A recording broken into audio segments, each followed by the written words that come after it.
Tawan and Mustafa, we're here today talking because it's World Refugee Day.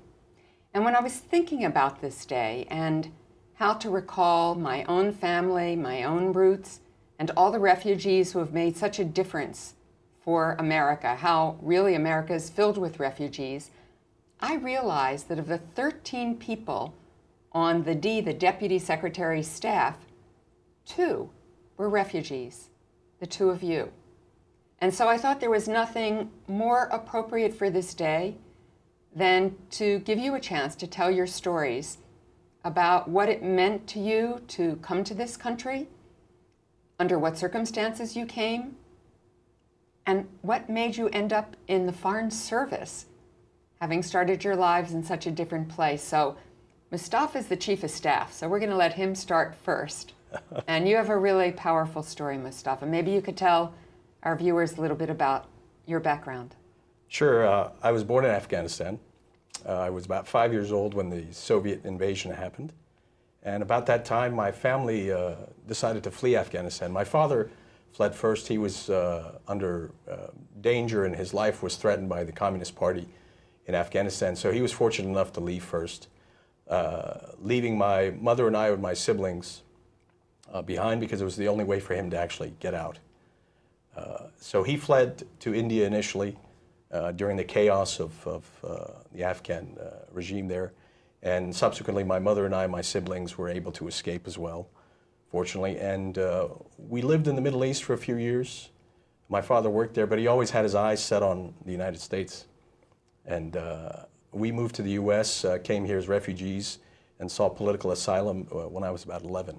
Wow. Well, I want to come back to you in a minute, but Tawan, you have a different story, one that many of us have, as Americans, people my age, lived your story during the Vietnam War from a very different perspective. So tell us a little bit about your background.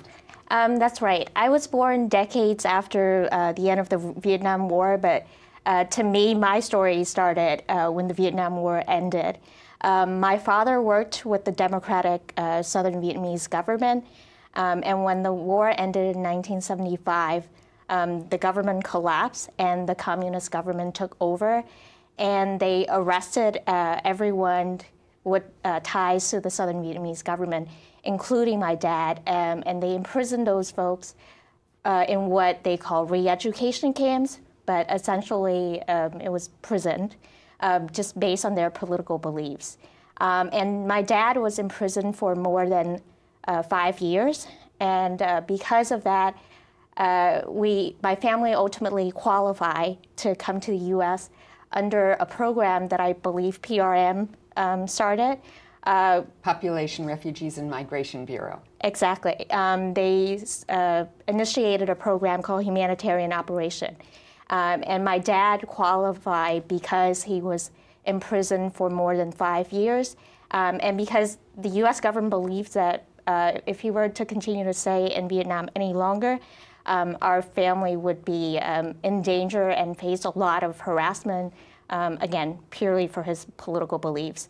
So my family was very fortunate to qualify under this program, and we moved to the U.S. when I was 7 years old, just so we have, my parents believed that I would have better opportunities in the U.S. to pursue an education. So both of you have very compelling stories. I think most Americans don't understand what it means to be a refugee, to seek refuge in the United States. And so I'll start with you, Tawan. Why did you go into the Foreign Service? I would think, you know, some people might think, having lived the life you have, your father having had such a horrible time in prison, having been part of the South Vietnamese government, that you would want to stay far away from foreign policy and maybe pursue something else entirely. And actually, that's what my parents would say as well. Why did you go into government? We want you to stay as far away from government as possible because that's what landed my father in prison. But I grew up in Washington, a very international city, and was exposed to a lot of exchange programs run by the State Department. And I did a program where I was able to go to China as an exchange student, and I loved the experience and wanted to pursue it as a career. But more than that, I wanted to pursue a career that would position me to do the type of work that helped save my family and help land us in the United States. So being a diplomat is perfect for that. I served as a human rights officer in Panama, as well as Chengdu, China, where through my reporting, I was able to help advocate for a lot of human rights activists and religious freedom advocates so that they could be in a position similar to my father and my family. And you, Mustafa, why did you end up here? I ended up here for a number of reasons. One was my father wanted to be a diplomat in Afghanistan, but he never had the chance. It was not a meritocratic system. And so growing up, I was always sort of exposed to culture and history. And I remember as a kid, before even coming to the States, reading Time magazine and seeing photographs at the time of President Reagan and what sort of the United States represented abroad. And when I had the opportunity in college, I studied international relations, and I was fascinated with travel and culture and world history, and learned about the Foreign Service and realized that, it is a lifestyle more than a career.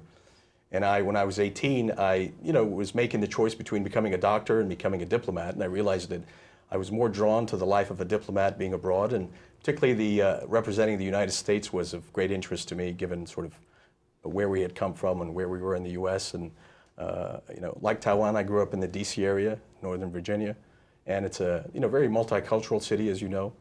But representing the U.S. abroad has been a great honor and privilege, and serving in so many different places. She's spent much of her time in East Asia, and me, I've been mostly in the Middle East and Central Asia. And so having similar experiences of representing U.S. values and our diplomatic message and interacting with people abroad has just been very enriching on a personal level. So let me ask you each one last question. Having been a refugee, and we are here on World Refugee Day, International Refugee Day, what do you take with you in your work every day, given the experience you've had and the life that brought you here? Start with Mustafa and end with Tawan. I think just enormous gratitude, and just when you sit back and you think about where you are, and in our case, we're working in the office of the Deputy Secretary, which is a tremendous privilege, and you kind of have to sit back and kind of pinch yourself and realize, what we're doing and has tremendous impact, not just globally, but, on behalf of the American people, and on any given moment, we're working on such an array of different issues that you then realize that, the United States is truly, the land of opportunity. And, if by good fortune, hard work, and it is a meritocratic system. And Tawan, you told me something about what you carry with you every single day. Maybe you can share that with our viewers. Sure. I always carry the story of my dad and how he landed in prison simply for his values and beliefs. And so I really want to join the Foreign Service for that reason, so that I could be in a position to help people who are just like him. And like Mustafa, my family and I are extremely, extremely grateful that we're here in the U.S. And we're able to serve people, and to go out there and represent the U.S. is such a tremendous, tremendous honor. And to be able, I'll tell you a very quick story, but when I was a human rights officer in Chengdu, people, every time they were in trouble, human rights activists, the first place that they think of is the U.S. consulate. They want to come and seek help, our help, because they know we will help them. And what's more important, what strikes me as something very valuable, is that they believe in the values, American values, and that the values that we espouse, human rights. We shelter people who are in need of a place of safety. And so I hope that, the work that we do every day in the Office of the Deputy Secretary, specifically, but at large, the State Department, can help advance these values so that people who are living in troubled places, who are seeking for a democracy, can have the same lives that we have here, and can pursue their own ambitions the way that we're free to do here. Thank you both for sharing your stories with us. I know that when I thought about this and realized that the two of you had been refugees yourselves, and now we're doing the work that you're doing, it just reinforced for me how much refugees have mattered to the depth and breadth of America, for the diversity of America, for the entrepreneurial and free spirit of America.